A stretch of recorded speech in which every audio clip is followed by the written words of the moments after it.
Hell is somewhere I don't wanna go. Shine Art en fait a été créé en 2004, fin 2004, parce qu'on nous avait proposé justement un emplacement sur Maisons et Objets en janvier 2005. Donc la société n'existait pas, donc on a déposé les statuts de la société pour pouvoir participer au premier salon de Maisons et Objets.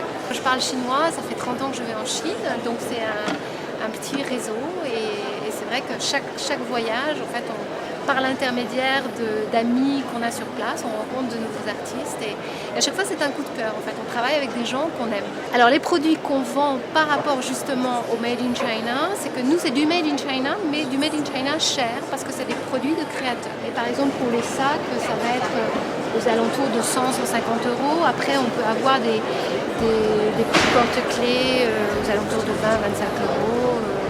On a des stickers, donc là ça va être 10 euros. Enfin, vous voyez, c'est très varié. C'est évidemment à chaque fois des pièces plus ou moins uniques ou de toute façon éditées en très petite série.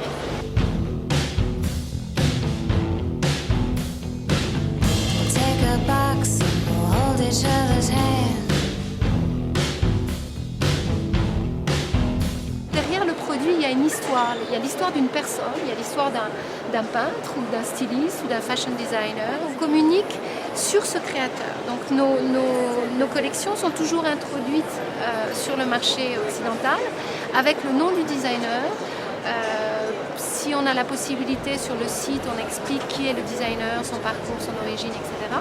Et on essaye de montrer son travail. D'où justement cette session où on a volontairement invité deux des artistes avec lesquels on collabore pour qu'ils fassent une performance sur le stand et que les gens comprennent en fait qu'il ne s'agit pas d'un autre sac avec une impression chinoise, mais que derrière il y a véritablement un travail d'artiste et que nos produits sont dérivés de ces œuvres, de ces créations d'artistes.